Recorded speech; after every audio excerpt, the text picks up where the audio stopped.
a little background for everybody.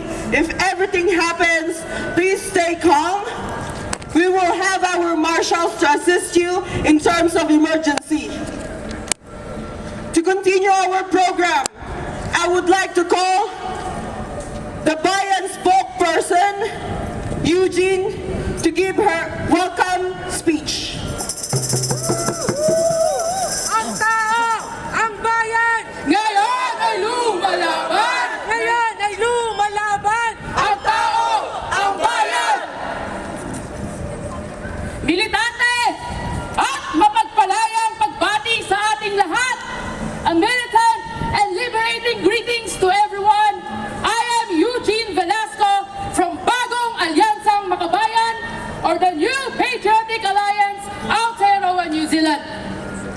Today, in the Philippines, President Ferdinand Marcos Jr. will deliver his 5th State of the Nation address. On paper, this should be an opportune time for the Filipino people to know what the Marcos regime has done to improve their lives. However, for the past 4 years, the Marcos regime has been lying to our faces, covering up its massive corruption, blunder, human rights violations, and bootlicking to the U.S. So today, Bayan Aotearoa, New Zealand stands with the Filipino people in the Philippines and around the world in condemning the lies and atrocities of the U.S. Marcos regime. Mga kababayan, comrades, and friends, welcome to the Filipino People's State of the Nation Address. Sa 4 na taon ng pagiging presidente ni Marcos, wala siyang ibang pinatunayan kung hindi ang kanyang pagiging tuta ng US, ang pagiging pasista ng kanyang gobyerno, at pagiging kurakot at pahirap sa masa. Bongbong Marcos has proven himself to be a loyal puppet of the US, allowing US imperialism to trample on the sovereignty of the Philippines. During the recent Balikatan military war exercises between the Philippines, the United States, and other foreign forces, Marcos opened the doors to 17,000 US and foreign troops, 70 coming from New Zealand Defense Force, to conduct military drills and test weapons of war across different parts of the Philippines. These so-called war exercises have displaced farming communities, indigenous peoples, and ordinary Filipinos from their lands and livelihoods. Shame! Shame! They even launched a Tomahawk missile, a weapon banned from use by the US itself, from Tacloban Airport towards Nueva Ecija. But the plunder does not stop there.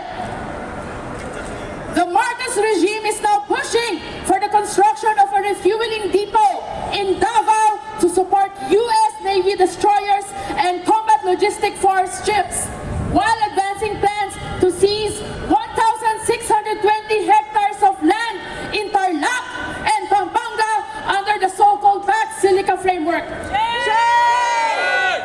The Philippine government claims that Pax Silica will bring thousands of jobs to Filipinos, but the truth is, Pax Silica is a US-driven technology and artificial intelligence initiative designed to plunder the Philippines of its minerals, land, and water resources to fuel endless US wars and military expansion in West Asia and the Asia Pacific.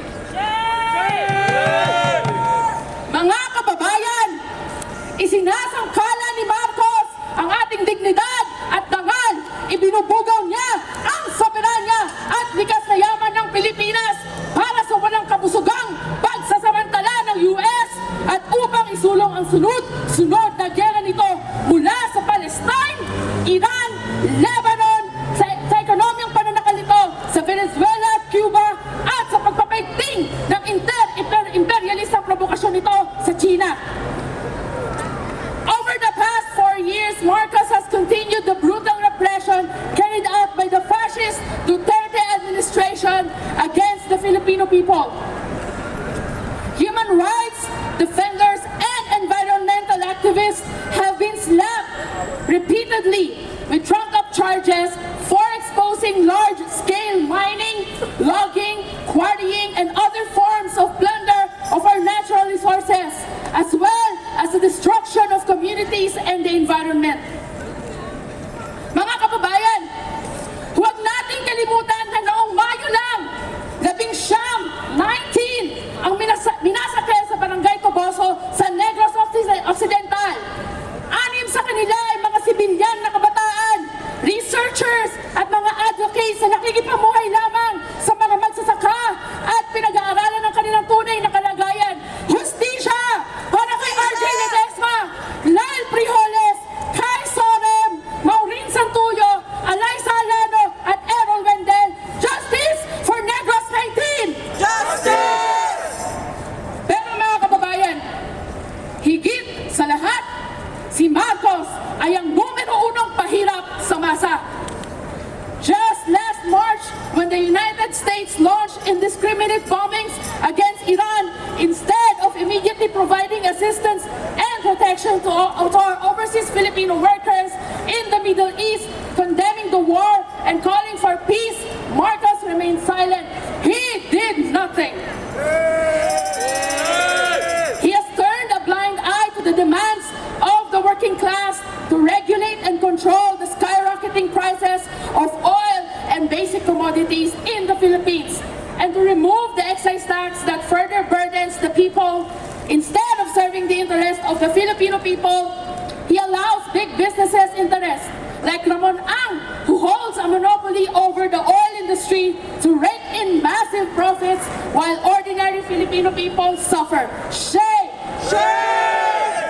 Marcos continues to do nothing to stop the relentless increases in the prices of electricity, water, and other basic services that millions of Filipinos depend on. Ang kapal din ng mukha ni Marcos nang magsabi siya nang mahiya naman kayo sa mga promotor ng mga maanumalyang flood control projects. Pero siya naman pala itong mastermind ng korupsyon sa Pilipinas at may 25 billion pesos na kinubra mula sa kaban ng bayan sa pamamagitan ng mga budget insertions niya. Shame! Mga kababayan, mayaman ang Pilipinas, ngunit naghihirap ang sambayanan dahil sa mga katulad ni Marcos at sa mga politikong ginagamit ang batas para sa kanilang pansariling ganansya at pinipilipit ang burokrasya para makapagnakaw pa sila lalo. Ganito gumana ang burokrata kapitalismo sa ating bansa. Kaya naman, burokrata kapitalismo, ibansa! Mga mahal na kababayang OFW, payag ba kayo na habang malayo tayo sa ating mga pamilya at nagpapakahirap tayong magtrabaho dito, ganitong klase ng gobyerno ang namamahala sa ating bansa? Under the labor export policy, the Philippine government treats us as cheap and disposable workers to be sold overseas. The king and queen of corruption, Ferdinand Marcos Jr. and Sara Duterte, sit comfortably on the wealth generated by the Filipino working class, including millions of overseas Filipino workers. Mga kababayan, panahon na para ipanawagan natin na dapat trabaho sa Pinas! Hindi sa labas! Labor export policy, ibasura! Ibasura! Kaya naman mga kasama, lakasan natin ang ating mga boses at dito sa SONA, sa ating SONA ng bayan, ilantad natin ang pagiging puppet, basista at pahirap ng rehimeng US Marcos Duterte.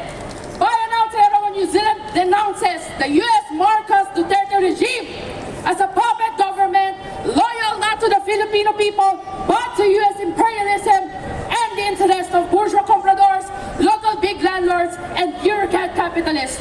We reject its ruthless repression of dissent, shameless betrayal of national sovereignty, and criminal neglect of the Filipino people's urgent demands: national industrialization, genuine land reform, an end to labor export policy, the removal of all U.S. military bases from our soil, and the full assertion of our national sovereignty. Filipinos overseas, rise up and fight together with the Filipino people. Reject the puppet, fascist, corrupt, and oppressive U.S. Marcos Marcos regime fight against imperialist war and plot